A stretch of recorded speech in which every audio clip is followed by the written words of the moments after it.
Hello and welcome back to a brand new episode of the Weekly Blitz. My name is Joel Moran, and I'm joined by my co-host Jackson McIntyre. Merry Christmas Eve to everybody out there. We're recording this on December 23rd after NFL Week 16, and there's a lot of things to talk about. How are you feeling, Jackson? I'm doing good. We're closing in on playoffs here. We just had a good Sunday. That Commanders comeback was insane. Right now, it's looking like that might be our week one or round one playoff matchup. So that would be a pretty crazy way to start playoffs. But yeah, it's a good time of the year.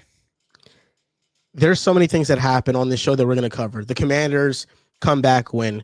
We're going to talk about Michael Penix Jr.'s debut, the Ravens and the Steelers game. The Ravens are kind of having a little bit of a turnaround on defense, and we got to talk about what's the biggest reason why. Newsflash, it's very simple.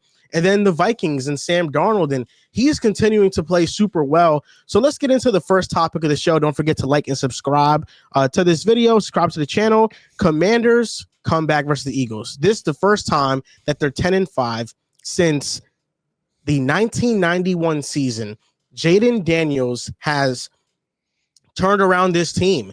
And I don't think he's turned it around in the sense that the record is just better from last year. It's no, the offensive production, when you look at what he's doing on his side of the field, last year the Commanders were one of the worst offenses in the NFL from a points per drive and yards per drive perspective. In this year, they're fourth in points per drive. And the reason why we have to talk about this game, and I know Eagles fans are going to come out the woodworks and say Jalen Hurts didn't play. And if Hurts does play, I think the outcome is different. But why we have to talk about this and why it's so important is because we have so much respect for the Eagles defense. And what Jayden did to the Eagles defense is worthy of talking about. What were your thoughts on it? Yeah, this was weird. This game kind of was a backstep for the Eagles defense where there were a number of coverage miscues. We've not seen that since like early in the season where we saw a handful of them. And they've been really good about limiting those and forcing other quarterbacks to beat them with like elite throws that beat coverage. But in this game, there was a lot of just busts. There was that one where I think it was Slay was like running off the field and it left the go ball wide open down the right sideline. I think that was to Zacchaeus. And then there was the game winning touchdown. It was a Zach Bond was like he was the Waller. They were bracketing Blankenship and Bond were bracketing Crowder, and Crowder goes over the middle, intermediate, and then Cooper DeJean kind of gets beat underneath on this little in route. And I think what happened was Bond, who needed to carry, he had the inside underneath leverage on Crowder, but I think that he saw DeJean lose underneath, and he tried to kind of like drop down to take that away because it was the easier throw, but then it left the over the top throw wide open. So maybe that one wasn't so much a bust as it was Bond trying to cover two receivers at the same time because DeJean lost, and DeJean lost pretty bad inside. It was a quick little in, shallow in, and there was a good 2 yards of separation.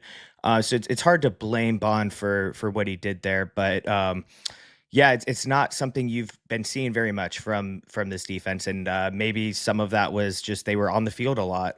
Kenny Pickett was basically the same guy we saw in Pittsburgh. He didn't do much. He was mostly just inaccurate. There were a lot of throws there. There was separation, and he would just put the ball in poor spots and made it difficult for the catch to be made. I mean, there was that Devontae Smith had that terrible drop late that should have it cost them the game. It cost him the game. Yeah, it should have won them the game. But so that's tough. But yeah, props to the Commanders and Jayden Daniels for capitalizing on that. Jayden Daniels did throw an awful interception late in the fourth quarter, running right pressure, and he throws it back across his body to an in-cutting route, cutting away from the side that Jayden was scrambling to, right to the defense. Brutal decision. And he bounced back from it. He's lucky to have gotten a chance to bounce back from it, so he deserves a lot of credit for that. I think that he locked up Rookie of the Year. In my eyes, he's had that locked up for a while now. I think that there should be absolutely zero debate at this point, especially with the way that another rookie quarterback has been playing lately. But yeah, just this was an awesome game, and I'm looking forward to seeing this in the playoffs if Jalen Hurts is back. It's like the NBA meme when they go, it's over, the dunk contest. This is what that Jayden Daniels performance felt like. I think offensive rookie of the year is always tricky because these past couple of seasons, we've had insane skill position players have great seasons. Brock Yeah. Bowers is about to be an all pro. But Jayden Daniels is playing like a top 10 quarterback. I did my top 10 quarterback list today, just off of players and quarterbacks that are playing this year. So exempt from the list are Dak and Trevor Lawrence. Not that they would make the top 10. Dak much closer to making the top 10 than Trevor Lawrence. My top 10 would be Mahomes, Josh Allen, Lamar, Joe Burrow, Herbert, Stafford, Jordan Love, Jalen Hurts, CJ Stroud, and then number 10, Jayden Daniels. And hey, listen, based on how CJ has been playing, could you make an argument for Jayden higher? I'm not ready to go there just yet, but I do think it's become a conversation. What I was so surprised about is that it's not like the Commanders were pushing these easy buttons to move down the field on the Eagles. You're right. Those interceptions that Jayden threw were horrible. He was just trying to make a play on that second one, and he didn't have enough arm strength while being pressured. Jayden was pressured on 41.3% of his dropbacks, and he only took one sack. And under pressure, he had 117 yards, 3 touchdowns, and 1 interception. Like, that was the biggest flaw on him as a prospect. If this is not a flaw, there's really nothing that he can't do. Like he's a, I don't want to hyperbolize, but he's like a perfect quarterback where there's no real weakness in his game. And that's what I see. Like, I don't see a rookie quarterback. I see a quarterback operating this offense like a 10-year veteran. Yeah, and there was that, and then there was the over the middle of the field stuff that he's shown is that he's fully capable of, and there's no problem with that. But I know I agree. I think we have to preface it with like this year he's been that because he just doesn't have like more to fall back on, and we see sometimes those second year slumps where that first year players kind of take the league by storm, and then there's a little centering and a little more work that in that second year that shows for like technique growing and different things like that. So going into the playoffs, I definitely feel like he's playing like a top 10 quarterback right now, and the Commanders are going to be a tough out. It's their defense. Marshawn Lattimore made some plays. The defense is still very problematic, and he got a hamstring injury too.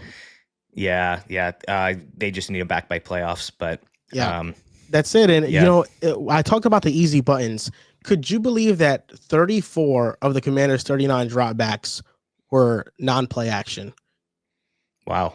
They only had 5 dropbacks of play action. Jayden was doing this. Shotgun. Listen, you're going to have to beat this defense. And he did. It was an amazing performance. And I think it did lock up offensive rookie of the year. Brock Bowers, I could have heard a case for him if Jayden wasn't playing this phenomenally, but he's legit been a top 10 quarterback. And Brian Thomas Jr. Shout out to if the Jags were at least like in the playoff picture. But I also want to shout out Jordan Mailata, who I tweeted today. I think he's the best tackle in the league. All around, all things considered, he's an elite pass blocking tackle, and he couples that with the best run blocking I've ever seen. Like this year's tape, I've watched entire Eagles run games just to watch Jordan Mailata, and like it's rare that I do that for just run blocking, and the consistency that he's moving bodies at and getting to the second level, like his chips move mountains. He chips noses back a entire gap, like with very limited like effort. It looks like it's very just fluid. Like step 1, move him. Step 2, climb to the second level. Step 3, latch on to the linebacker and then drive them. Like it's just crazy how many times in a game he is moving bodies and opening these massive holes for the best running back in space in the league. And just that partnership too. I think like Saquon Barkley is phenomenal, but a lot of this production is because of this blocking scheme and how it maximizes Saquon's ability to play in space where he is the best at doing that. So I think that's been just a revelation for this team. He's the league leader in yards before contact, and those holes are massive. Jordan Mailata, I was doing my all-pro teams last week. He's first team all-pro left tackle without a doubt. Absolutely. Right tackle, Lane Johnson, I struggled with him and Penei Sewell. There's a couple of right tackles that are really freaking good that I'm like, I got to think about this a little bit. But no, Jordan Mailata is awesome. And the big run play that they had with Saquon Barkley in the first quarter, I mean, he was blocking inside. And then you had Mekhi Becton just going and blocking the edge, just pulling. And then CJ Uzomah, who's kind of been used as kind of like a fullback for them. And that just opened up a massive hole for Saquon to go and score that touchdown. The Eagles, their just infrastructure is just bred to have great offensive linemen. And Mekhi Becton transitioned from a tackle to a guard, and he's playing at a very high level too. And this is just what the Eagles do. They just breed offensive linemen. Yeah, it's another former Jet high pick that's playing well this year. Hey, listen, we got a lot of those. Now, Jayden Daniels rookie year, are you ready to say that it's just as good, if not better, than CJ Stroud's last year? All things considered, yes, CJ Stroud was ahead as a thrower. A little more arm talent, a little more juice, a little more of the downfield stuff, whereas Jayden's hit a lot of go balls, but those like 20 to 25 yard, like deep 7 cuts, deep outs that CJ was just hitting on the money and driving. I think that he was a little, just as a pure passer, a little bit ahead, but the running ability, like that 4th down scramble that Jayden did, I mean, just the ability to break that out whenever is, it adds a tremendous amount of value. So I think that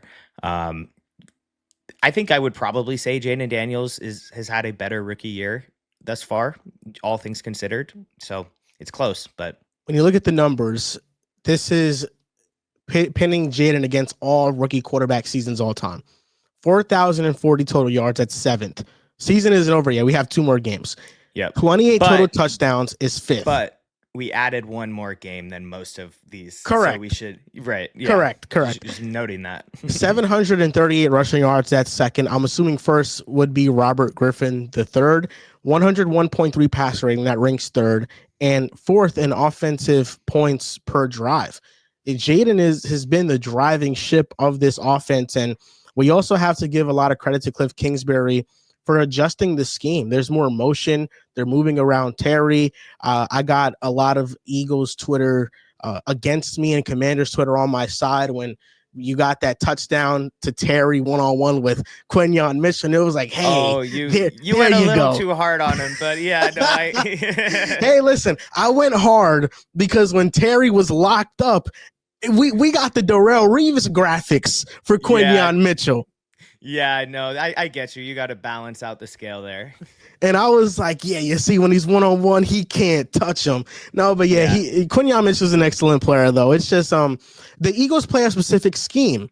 And it's also important to be honest about the fact that he's not covering the entire route tree. There is help, and that's not a bad thing because that's how the Eagles are able to be such an elite defense. And it's not saying that Quinyon can't do it. It's just not what's currently happening. That's just not been the case. So that was pretty awesome there, but great game. Yeah, in the Fangio defense is typically going to be any vertical outside release type route will be one-on-one. And then anything that's like, and that would include like a 15-yard comeback. Quinyon would be one-on-one on that. But like a deep post, that's typically going to have help. That's depending on how you draw that up. Because if you line a receiver up inside and have him go on a deep cut too, then that safety will take that, and then there's probably not going to be a help. So it's a lot of just route distribution stuff. Like depending on how the routes go, he may or may not be one-on-one. But lots of times he will be. Lots of times he won't be. They do a good job at helping. But that's also why the Fangio defenses have always needed those sturdy, athletic, fast corners that don't get burnt over the top and that are physical throughout the routes at stems and can just be sticky in coverage at any point of the field. I feel like what we're about to talk about right now encapsulates what this show is all about. It's about having skepticism with the analysis, but also once we are brought new information and new film, we adjust it. Because Sam Darnold early in the year when the Vikings were winning, we saw things on film that said, hey, you kind of got away with one there. Let's see if things start to reel in a little bit because he's making some errant throws and mistakes. He had the Jaguars game. It was terrible. and then he's bounced back since then. And There are a every few single games. week, yes, every single week we have talked about since that Jaguars game. No, Sam Darnold is playing at a different level. Like not just he's playing within the confines of the system. No, he's going above and beyond that. And I think the Seahawks game was his holy grail of that. The game-winning touchdown to Justin Jefferson. I mean, are you kidding me? You got to credit Justin Jefferson for being so open, but that ball was perfectly placed on Jefferson's outside shoulder. He avoided a hit from the DB, avoided the DB entirely, and Darnold consistently is just making throws where the pocket is collapsing. He's stepping up. He's moving. He's making throws down the field. He's extending plays. And man, I can't say enough things about Sam. Like at this point, I'm conflicted on what the Vikings should do because Sam is playing at such a high level at 27 years old. And JJ McCarthy, I know he's a succession plan. I know they believe in him, but this is a 27-year-old quarterback giving you this level of play. It's very hard to just let that walk out of your building. Yeah, and that is the next big topic that's going to be heavily discussed. And I think that there is no wrong answer for the Vikings. But my thoughts on that is this coaching staff has proven that they are like a developmental just factory, like for quarterbacks. Like what they just did with Sam Darnold, Daniel Jones's decision to go to the Vikings just to get a piece of that, of whatever that is that Kevin O'Connell injected into Sam Darnold. And because they've earned this right, I think that we need to trust their ability to reciprocate that or repeat that again into JJ McCarthy, 100%. who is basically a Sam Darnold type talent with like more of the natural just like ability to read the defense and processing ability over the middle. And not that Sam hasn't done that, because he's struggled at times throughout the season with it, but he's been very consistent lately. But like McCarthy brings that arm, he brings the legs, he's probably brings a little bit more of the legs, and he brings like just more of that quick hitting middle of the field stuff than Sam has shown throughout his career. So when you add in the fact that Sam, like they're talking like 50 million potentially for Sam now, like if the market's driving it that high, that is like Milton Williams is probably going to get 25 to 30 million ish. Like that's two Milton Williams type of contracts that you can stack with McCarthy that you can't do if you pay Sam. Yeah. And you also had this investment, this first round pick last year in McCarthy. The coaching staff loves McCarthy. I can't see them paying Darnold unless there's like a Super Bowl. If this thing ends in going to the Super Bowl, I don't know how they don't pay Sam. Like they're going to at that point. But this is like a short Nick Foles situation, but if Nick Foles actually had like high level talent like Darnold did. Or Alex Smith, if Alex Smith had higher level talent, like yeah, I can't remember the last time that like a quarterback with the arm juice and like all of the like Darnold is everything that current modern scouting looks for, and he's clicking now. So because he has all that, like I can't like they let Alex Smith go because he can't make all the throws, and Mahomes can, and Mahomes showed he was ready, so it's a very easy decision. Same with Foles, like, but this one is like very unique. Like I can't think of a time where this has happened. I'm sure it has, but I can't think of it either. When you look at the numbers, Darnold is completing 67% of his passes, 3,776 yards, 32 touchdowns, 11 interceptions, 105.4 passer rating. 12 games this season, he has a 100-plus passer rating. The only quarterbacks with more in the season are Aaron Rodgers in 2020 and 2011 and Mahomes in 2018. And then you look at the only quarterbacks to change teams and win 13 games with that new team was Peyton Manning when he went to the Broncos. And I think the other one, I'm trying to get it in front of me right now. Excuse me a little bit. 2012, Peyton Manning with the Broncos. 2006, Steve McNair. He won 13. And now Darnold. I think what's so hard about this is that Darnold is doing something that is very historic. And this is one of, if not the best Vikings season in a very long time.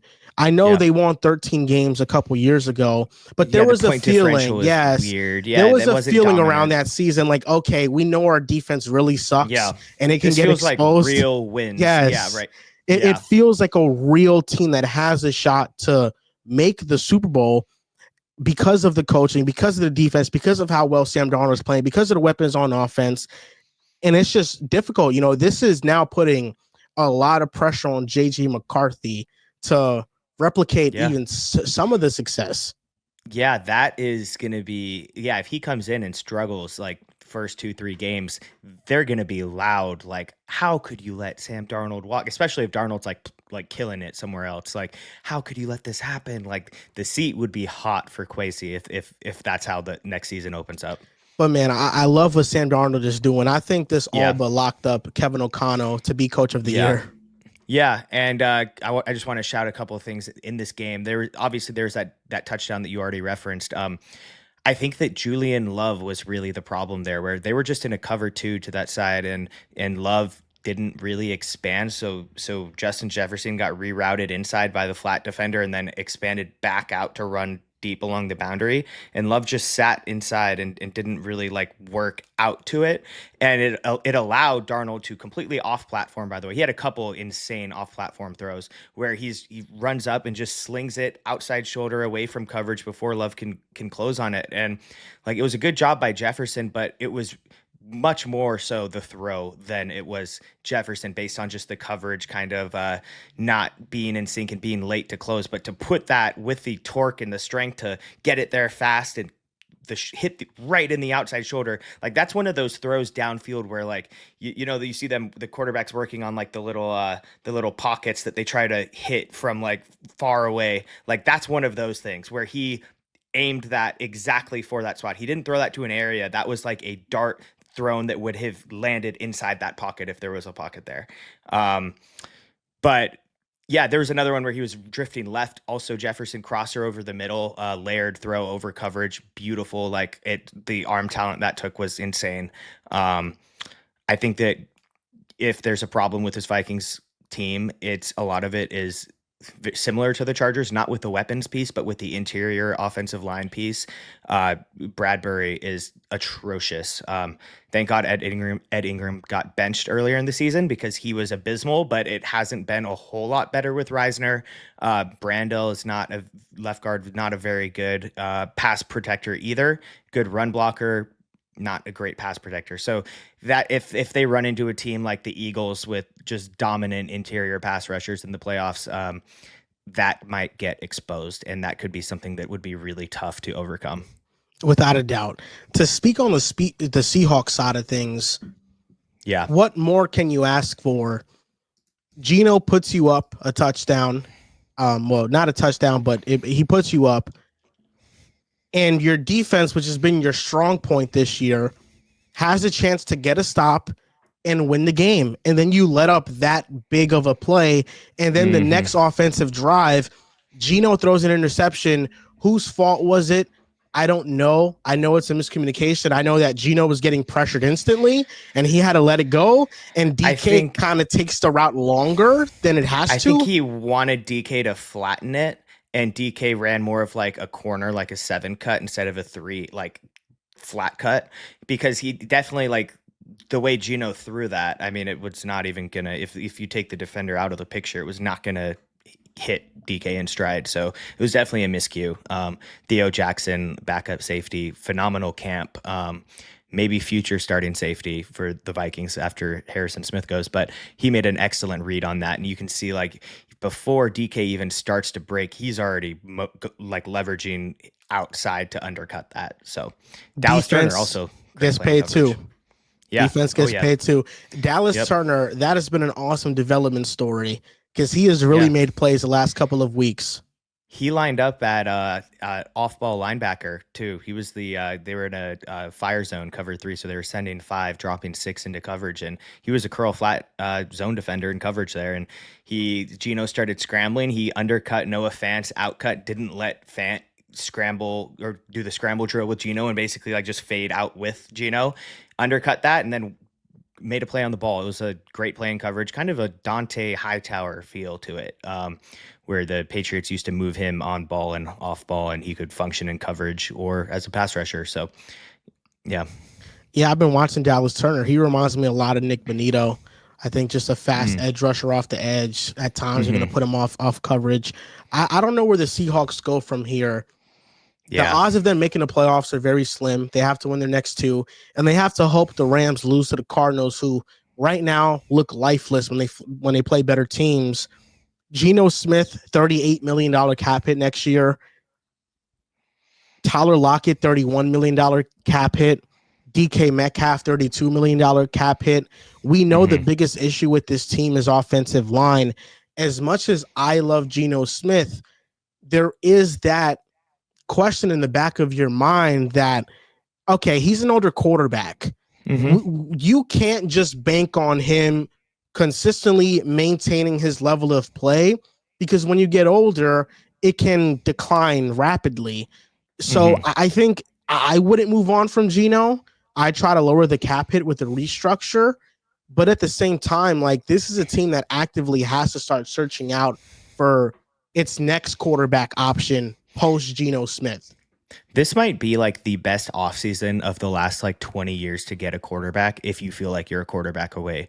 Like, there's going to be so many guys like obviously Darnold, potentially Geno, like potentially like dark horse like Brock Purdy. Like, there's gonna, if they don't want to pay him that fat contract, someone probably will do that if it's not the Niners.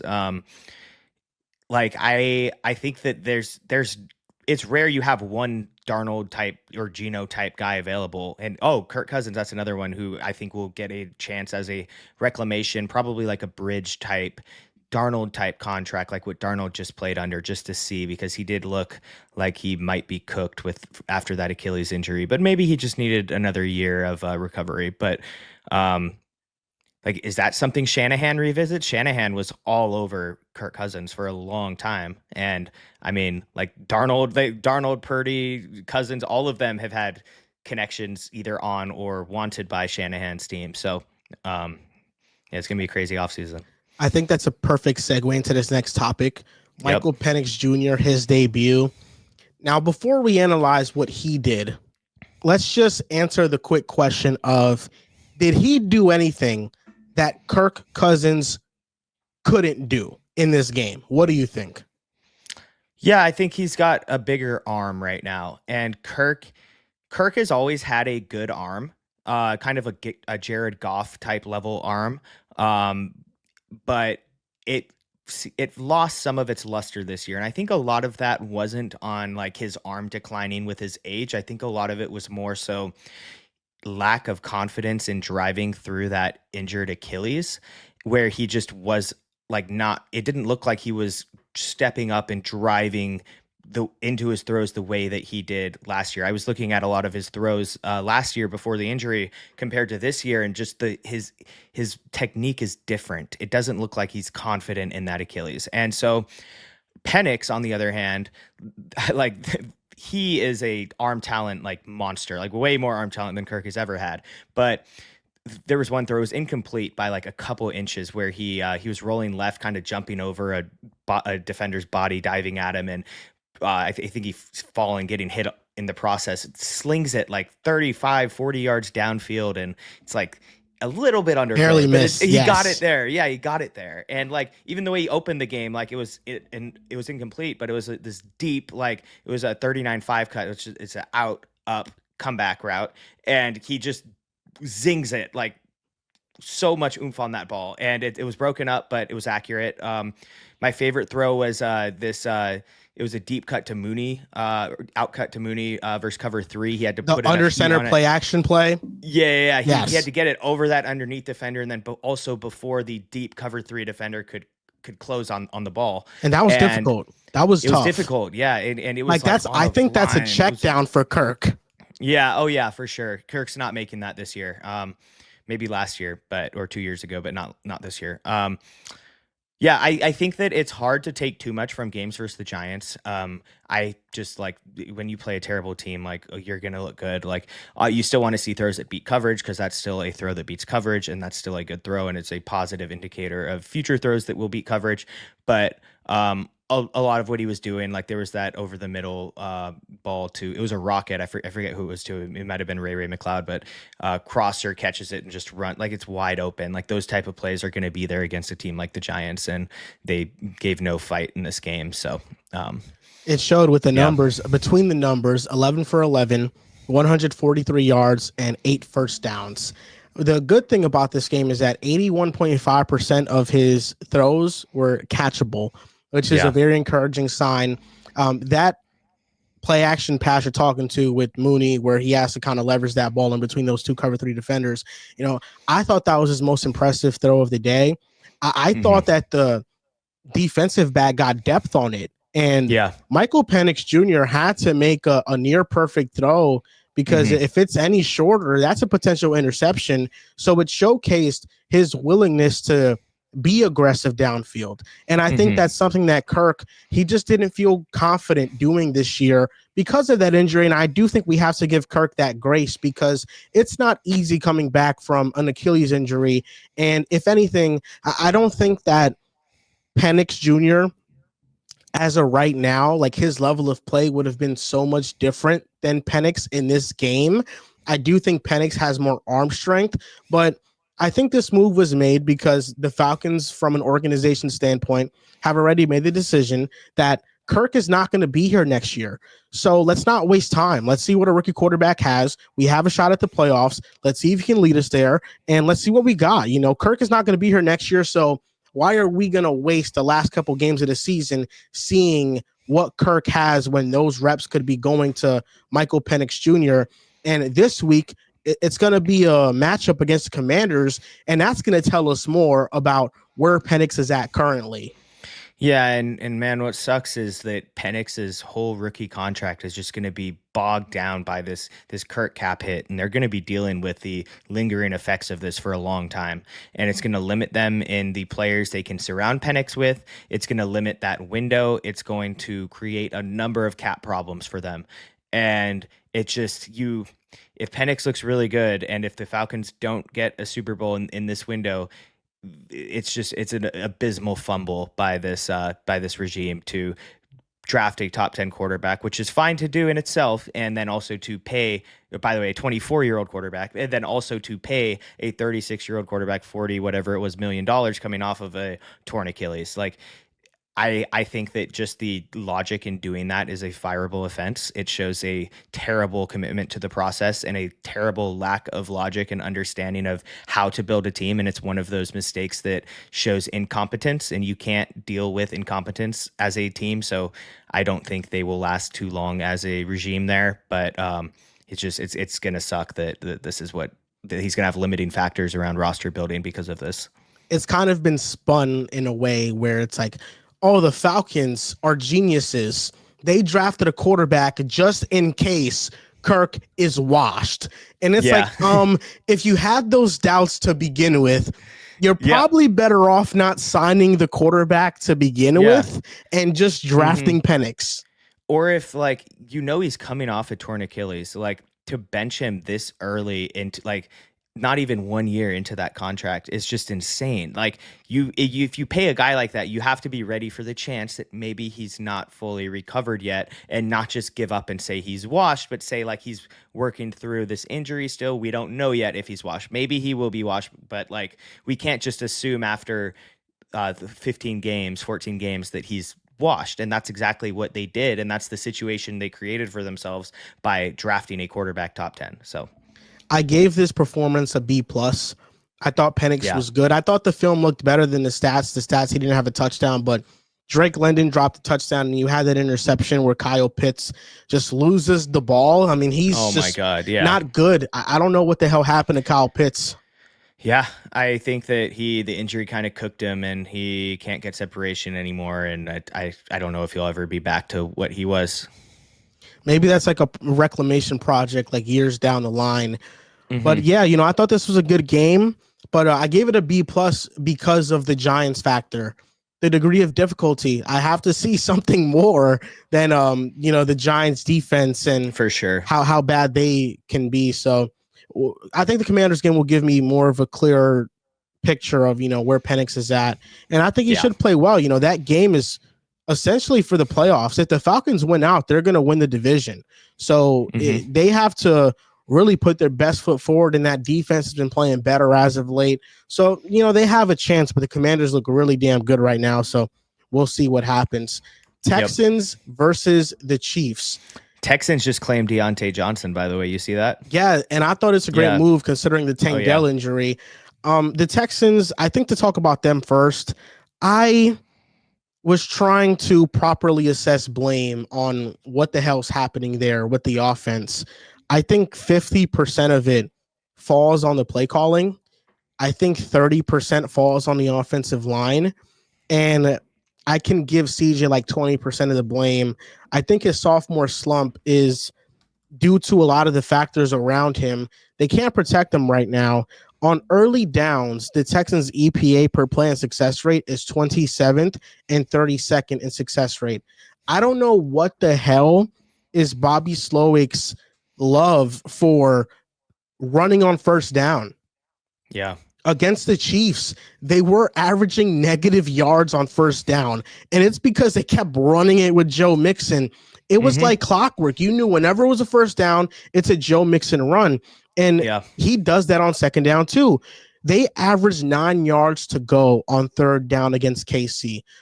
Against KC with Spags and his Yeah. pressure packages, you're putting your quarterback in that type of position. On the season, they have the second longest distance to go in the NFL on third down, and they faced 3rd and 7+ on 113 plays this year, which is the most in the NFL. I understand people trying to pin this on CJ and calling him overrated. That's just not the case. The case is Yeah. that this situation is awful around him right now. Like Bobby Slowick has regressed from last year. This offensive line is worse, and no Yeah. quarterback is going to have high level numbers when they're constantly facing 3rd and 7s and 39s. That's just not going to happen.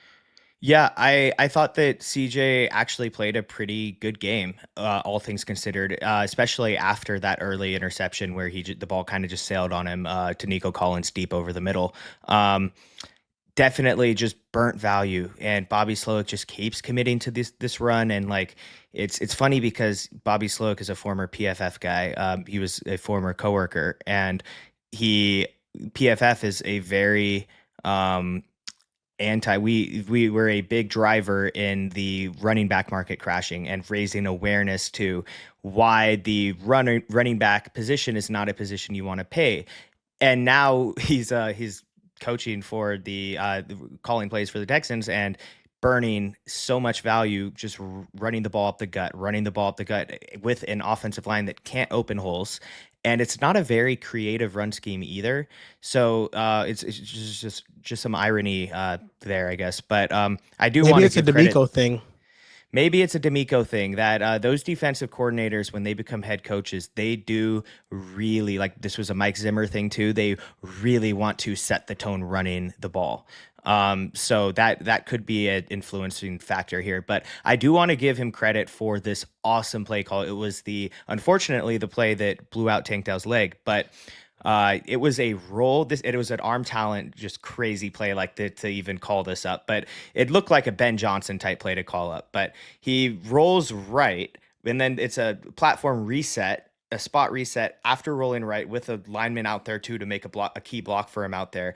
And then they have the Tank Dell, and then I forget who 14, what his name is, but Tank Dell runs back away from CJ Stroud on like a post. But since CJ Stroud had rolled right, he's now throwing back.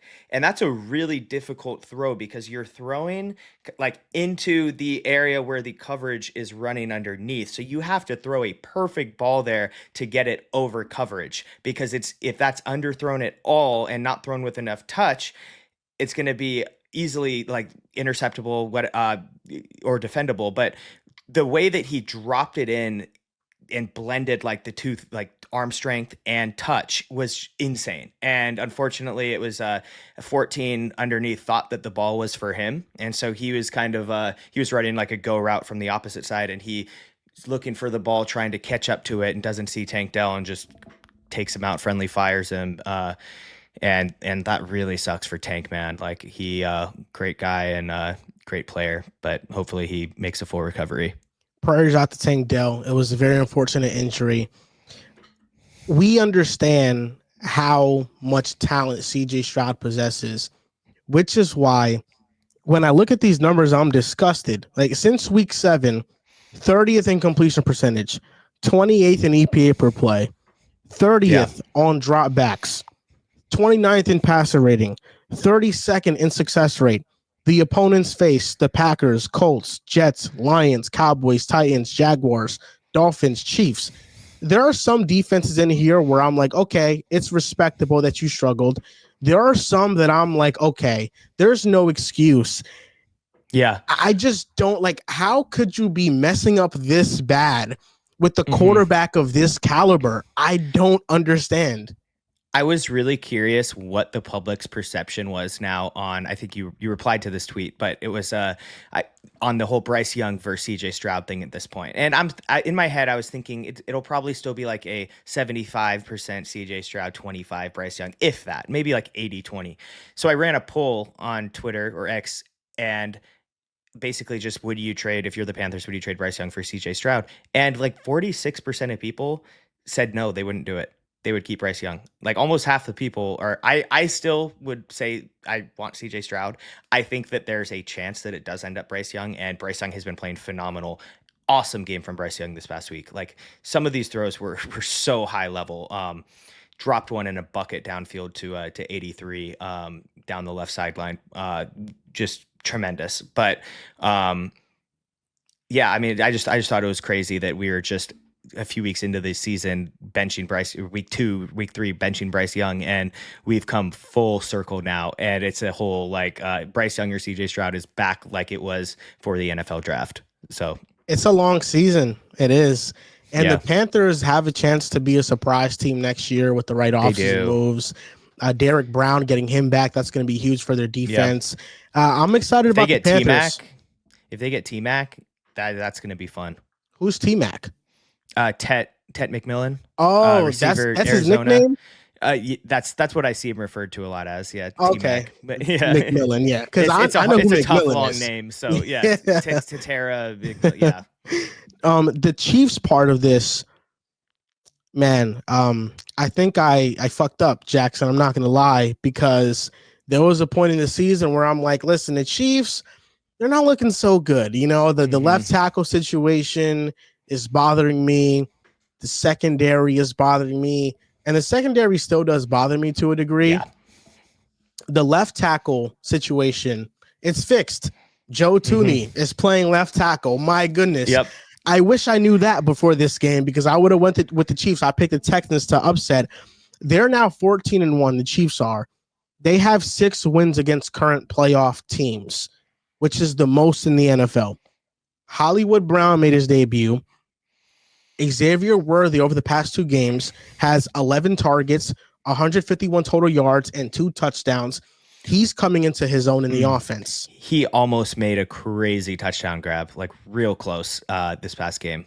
But yeah, Worthy's coming along. Yeah, and he's coming along in a similar fashion to Rashee Rice coming along last year.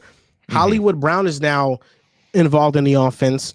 You still have Kelsey and Hopkins, who underneath, they're going to work those areas, and they're going to be security blankets for Patrick Mahomes. And their defense, the first 13 games, 11 turnovers forced. The last 2 games, they forced 8 turnovers. And Mahomes, we know who he is. Second in QBR on third down, top 3 for the last 7 seasons. First in success rate on third downs this year. He was surgical this week. He was really good. He was amazing. And while injured. And it's like, that's just what the Chiefs are, is that their offense is even better than last year. Like it's night and day. Their offense, they don't have explosive plays, but they string together these long drives. and Mm-hmm. they milk out so much clock to the point it's like, okay, the defense we know is a concern. What's the solution? Let's keep them off the field as much as possible. Yeah, I think that Hollywood Brown coming back is a huge addition, and they're getting on the same page. There was a back shoulder attempt where it was there, and Hollywood just didn't like look at the right time, and when he saw it, he wasn't able to adjust to it. He saw it like as it was passing by behind him, but if he had seen that ball, he could have adjusted to it. Chemistry things that like by playoffs you hope are, if you're the Chiefs, you hope they're further along, but just another weapon who can win over the top. And like you're talking now, you have Worthy and Hollywood, who are both just like world beaters deep. Obviously, there's been some issues with Mahomes and Worthy's deep connection, but like theoretically, it's still there. And maybe Hollywood, the addition of Hollywood helps that out. And then you've got like Hopkins, who's still a solid, very solid weapon, especially like intermediate and short underneath. Kelsey, obviously, like next year, you're going to probably lose Hollywood Brown and replace that with Rashee Rice. Like the Chiefs weapon room looks really good going forward and for this year. And I think that's the big story going into playoffs for them is like, hey, we're not just relying on these gimmicky plays to move the ball. They're still there. Worthy still gets those end arounds and those chunk gains off of those gimmicky plays, but now these guys can get open. And now there's a lot more separation in the offense. And what Andy Reid can do with another deep ball receiver and the way he can open those up and mix and match the 3-by-1 sets and looks and just the way he can work quarters and two quarter half defenses is going to open up tremendously now. So I think that we are in a scary time if you're playing the Chiefs once again. And a lot of those deep passes that Mahomes hasn't connected with Worthy on, I think most of those are on Mahomes. Yeah, honestly. And we know that he's going to figure it out. Come in playoffs, he's going to make those throws. Like that's what he's just going to do. So the fact that like that's another layer that their offense can just be more explosive in is just so dangerous. It's just crazy how much having an all-time great player could just change things for your franchise. The Chiefs before Mahomes, they won 13 games once in their team's history. Since they've had Mahomes in 7 seasons, they've won 14 games 3 times. They've won the AFC West 7 straight years in a row. 6 AFC championships. Could be 7 this year. Like this is why whenever people talk about like the Brady and Mahomes thing, I think Brady is the greatest. I think Mahomes is the best. If you strictly measure Mahomes' first 7 seasons versus Brady's 7 seasons, if you put up Mahomes against anybody, his first 7 seasons, he's the best quarterback all time. He's on the trajectory to be that, and it's not even close. Mahomes is the greatest talent for sure of all time. Brady is the greatest like accolades player right now. Resume, right. So yeah, it's they got him locked down for his whole career. So there's going to be a few more coming. One of the challenges for the Chiefs will be the Baltimore Ravens in the AFC, who beat the Steelers this weekend. And the major improvement that we have to talk about is that since week 11, this defense has been second in dropback EPA per play, first in dropback success rate. They faced the Steelers, Chargers, Eagles, Giants, and Steelers. I would say some, all right competition outside of the Giants. And what's changed? What is your opinion on what's changed and why their defense has made this turnaround? Well, it was chunk gains earlier in the year, especially against the pass. I think you can live with some of the chunk gains against the run, but they were pretty consistently being beaten for big gains over the middle, outside the numbers, missed tackles after the catch. That was another huge problem for them. And I think that they're covering a lot better now. Tre'Davious White has been playing decent football, solid football even. Marlon Humphrey has really stepped it up. Kyle Hamilton, this past game, Kyle Hamilton was spectacular. And I think he out for a few games. I think he's been playing. No. Yeah, he's not missed time, but he's been playing great again. So I think the main thing is just limiting those big plays. You mentioned that one guy who I think is the biggest catalyst in everything. Mr. Kyle Yeah. Hamilton. Kyle Yep. Hamilton is going to be a first team All Pro this year. Yep. I think he should be in the discussion for Defensive Player of the Year because I do think that he's been a major reason why the Ravens defense has turned around. They moved him to free safety, 33% free safety snaps versus 9% early in the season. This is from weeks 1 to 10 and then weeks 11 and on. So he was playing 9% of his snaps at free safety. Yards per play, this is week 11 on versus weeks 1 through 10. Yards per play now ranks first versus 31st early in the season. EPA per play ranks fourth versus 26 early in the season. 11% big pass play percentage versus 16.9%. Kyle Hamilton has led the number one ranked defense in the NFL since week 8 against the Steelers. I mean, he was an absolute monster. And since week 8, he's had 6 interceptions, a touchdown, a forced fumble, PFF's number 2 coverage grade. And since week 11, the Ravens have the second best DVOA. They have been the second best team in the NFL since week 11, only behind the Packers. The Packers have been the number 1 team in the NFL since week 11.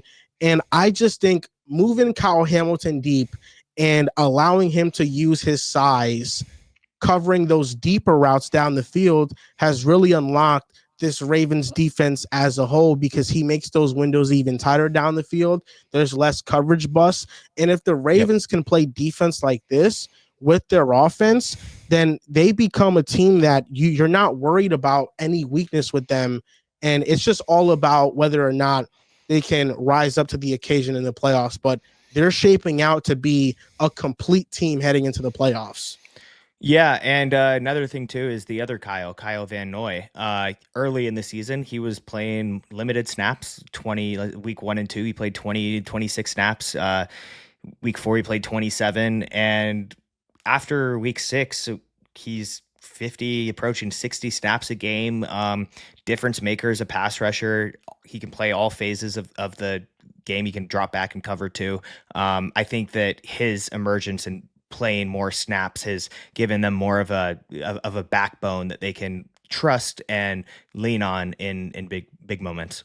I know the Steelers are a different team on offense with George Pickens, but Yeah. I thought this game against the Ravens also showcased that Russell Wilson is fine, but when you Fine. get him Yeah. uncomfortable, he's bad. 13 Yeah. dropbacks under pressure, 4 for 10, 22 passing yards. He took 3 sacks. He had a pick 6. Russell Wilson, when you get him under pressure, he doesn't have that same athleticism to escape. That sack problem now starts to rear its head. And I just don't think he's a quarterback at this point in time capable of leading a long playoff run if he doesn't have the Legion of Boom and if he doesn't have a good to great rushing attack. And I'm talking about not even good to great. I'm talking about an Eagles level rushing attack. Yeah. If he doesn't have that, then I just don't have no faith in a drop back offense with him winning multiple playoff games. Yeah, and like Najee Harris is just not a needle mover at the running back position, even if they had even if their offensive line was less injured than it's been. But yeah, the Russell Wilson thing has been interesting because it feels like he's just regressed to fine, and he's not playing so bad that you bench him, but maybe you do think about it if this continues with like a Justin Fields who was playing well earlier in the year and was making a lot of plays that I feel like Russell Wilson has been struggling to make. There's been a lot of plays where Russell Wilson's under pressure and he's just not Fields, and he's not able to get away from it on plays where Fields would likely be getting outside the pocket and being able to pick up big yards scrambling. And I just this Steelers offense, the way that they build it around the run so heavily, running that through Justin Fields is adding a gap in the run scheme, and it's adding an extra defender that needs to come down and defend the run. And it just feels like it complements the Steelers' way of playing so well. And I don't think that Wilson is playing. Initially, it was like he's okay. There's a clear passing upgrade here. This makes a lot of sense. But we've gone a number of games now where he's been really mid. And when he's playing really mid, he's leaving a lot out there. And I'm like, I'm not scared of the Steelers anymore if I'm other teams like I was a few weeks ago. I don't think this team is much of a threat in playoffs. Maybe they're like an upset threat for a game, but this team's not going on a run. I can comfortably say that, I think. Now, the Broncos and Chargers game, this was Thursday Night Football. Because we're later in the season, a lot of the games that happen in Week 16 don't really matter, but this one had a lot of playoff implications. The Chargers need to win one of their next two, and they all but clinch a spot in the playoffs. They even hold tiebreakers. I think they're already in the playoffs. The Broncos, all they need to do is not lose the last two games. Now, they have the Bengals, which is going to be tough with how Burrow is playing, and the defense is kind of showing some life recently. A little bit. And then the Chiefs, who Week 18, if they decide to rest all their starters, then the Broncos are probably going to have an easy pathway to winning that game and making the playoffs. But it all depends on the Steelers on Christmas, if they can upset the Chiefs and make the Chiefs play for something Week 18. But This loss, they were up double digits heading into halftime. The Chargers looked like they couldn't stop them at all. Like, what changed from the first half to the second half that led the Chargers defense to stifling the Broncos offense? Okay, yeah, you kind of set me up here. I was gonna not go too into the Bo Nix opinion here, but I guess here we are. So I think that in the first half, everything was working. The quick game was working. Little underneath stick routes were going for 10 yards. The run was getting 5 to 7 yards a chunk. I think in that second half, there was more put on Bo Nix to not those underneath routes were taken away. The Chargers coverage game plan completely shifted at halftime, and there were throws to be made out there that were just missed when they needed to be hit. There was obviously that deep ball where Nix had 3 hitches into it and 5-6 yards of separation, completely underthrew it, allowed the defender get back into the play. You can cry about that was pass interference. There's a case when you slow it down that maybe it was, but that's still a miss. And that's a touchdown if you lead him. If you can, there's enough separation there to throw that on a line and to not worry about, especially because Nix was throwing from the far hash. So he had more of an angle to throw on a line and beat coverage, but it was thrown way too high. He should have thrown it on the second hitch, not the third hitch, and he just didn't have enough juice to hit that. And it was a problem because that allowed the Chargers to then come back, and Justin Herbert made a whole lot of throws that were big-time throws, tough throws with his arm that were just backbreaking for the defense. That, the Broncos defense is great, but you can't defend a great throw. A great throw beats great coverage. So, and that's what was happening. And the Chargers offense came alive. Those throws that Herbert was not missing in the first half, he started hitting. And the Broncos offense that was getting these chunk gains, long sustained drives, wasn't hitting like it was in that first half. Nix did have a really nice throw to Sutton rolling right. Outside of that throw, it was a whole lot of scheme, dump off underneath. He had a 3-yard A dot. It wasn't, the Broncos needed more from him in that game, and he wasn't making those same throws that Herbert was making. This is projection because as a Jets fan, I don't have a quarterback, and I'm currently in a division with Josh Allen and Drake May, who I think is going to be a superstar. Yeah. When you are in a division with Patrick Mahomes and Justin Herbert, I think it's even tougher than what the Jets are in right now. Yeah. And even yes, if Bo Nix is a good system quarterback, that is a good baseline. But when you go up against these monsters who are able to do everything, it's really hard to win if, one, you don't have a top level defense, which the Broncos do. But over the years, that can change. The Jets just had a top 5 defense last year, one of the worst this year. Defenses can regress from year to year rapidly, just like what happened to Broncos this year. I mean, they went from one of the worst ranked defenses last year to being number 1 this year. So things can change rapidly.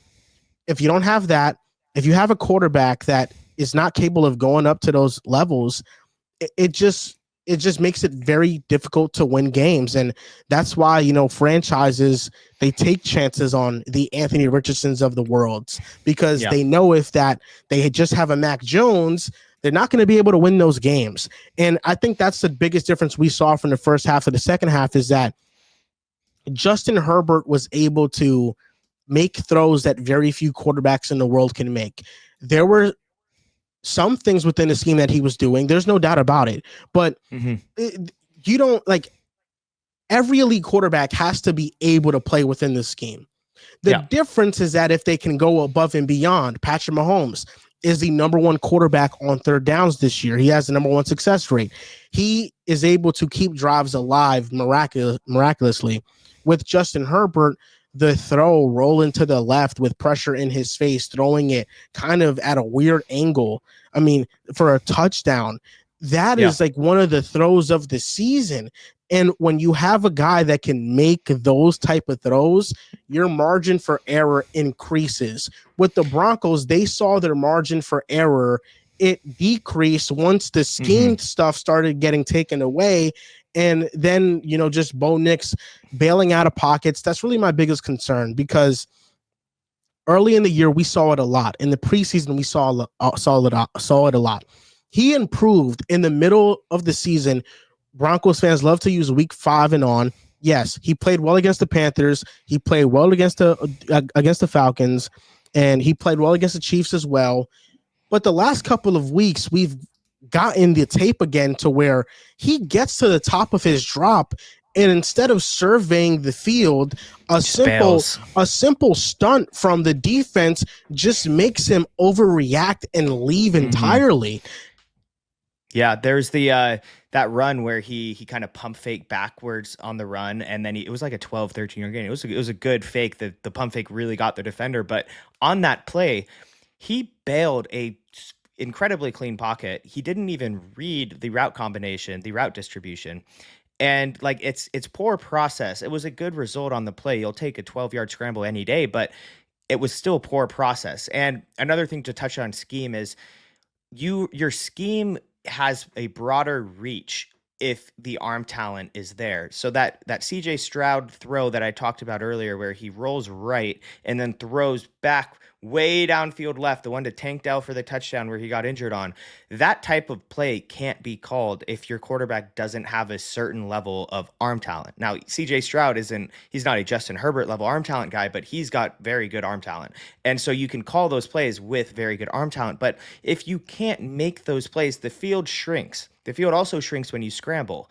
You can't throw to as many points on the field when you're scrambling because you lose more juice on an arm that already lacks some of that juice. And so it's a whole thing where, it's limited. You can't call the same plays, and there's just a smaller margin for error. And there have been great quarterbacks that have had limited ability. Drew Brees, Peyton Manning, probably the best example.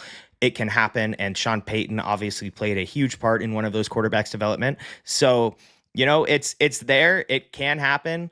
But this was a game where you see one quarterback with the arm juice making the arm juice throws, and then you see the other quarterback without it try to make one of those, just one, that big the downfield throw where he had a lot more separation than most of these downfield throws have, and he just could not get anywhere close to enough on it that he needed to. Some of that was timing. You want to see that go out after the second hitch, not the third, but after that third hitch, it's just the juice isn't in the arm for that throw.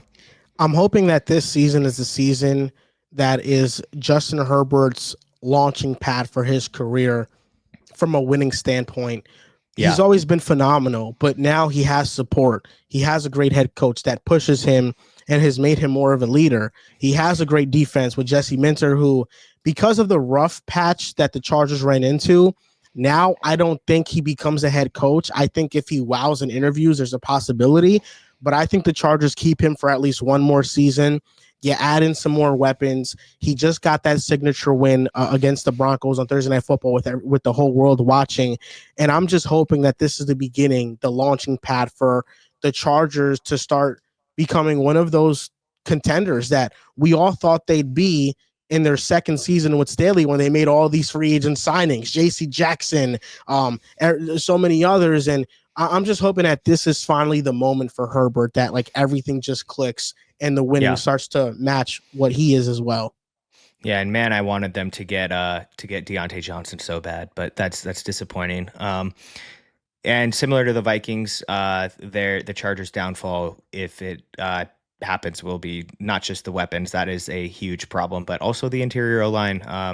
Their three interior offensive linemen, Zion Johnson, Trey Pipkins, and Bradley Bozeman, were all huge problems once again inside.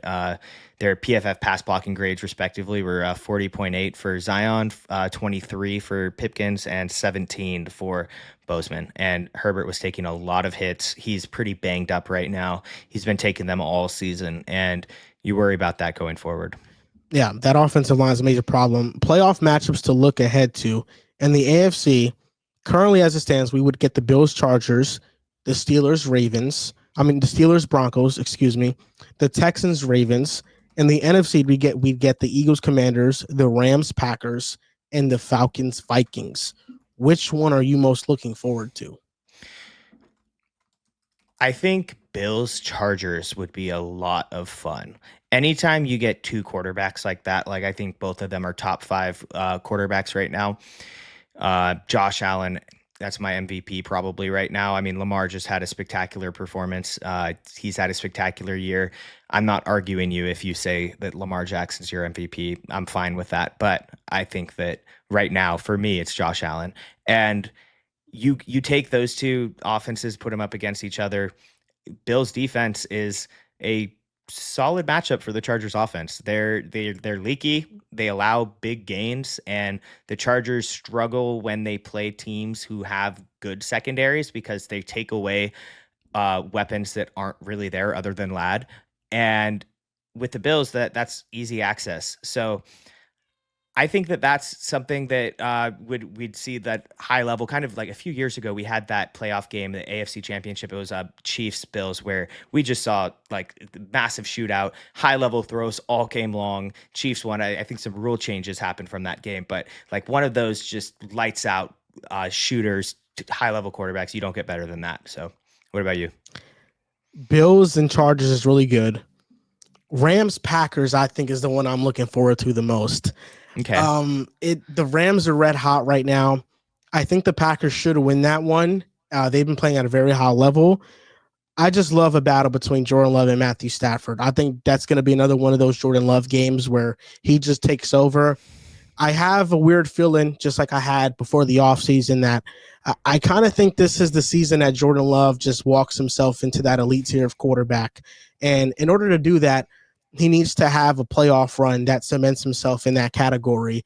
And Yeah. amongst all the NFC teams, the team that I'm like keep my eye out for is the Packers. Hmm. Before my Super Bowl pick was the Chiefs versus the Packers, and right now I feel pretty good about that pick. Like I know that there are teams that are more talented, like the Eagles. I think are more talented. I think the Vikings, talent for talent, are similar to the Packers as well. There's just something about Jordan Love that inherently I just really believe in. I just really believe in him as a quarterback. And then the Eagles and Commanders, I know that the Commanders just won. It was like miraculous, but when a team beats you and you give them that much confidence, that next matchup, they feel like they can beat you. And Yeah. that brings a different element to that game. So those would be the two I'm looking forward to the most. Man, if we get a Viking Packers playoff matchup, that would be so much fun. Yeah.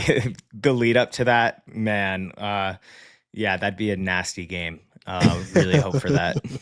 No, it would be. And this is going to do it for this episode of the Weekly Blitz, recapping NFL Week 16. If you guys like the video, make sure you like the video, subscribe to the channel, follow us on our social medias at Joel V. Moran and Jackson McIntyre's at Too High Coverage. Thank you guys for watching or listening, and we'll see you guys next time. Thanks, guys.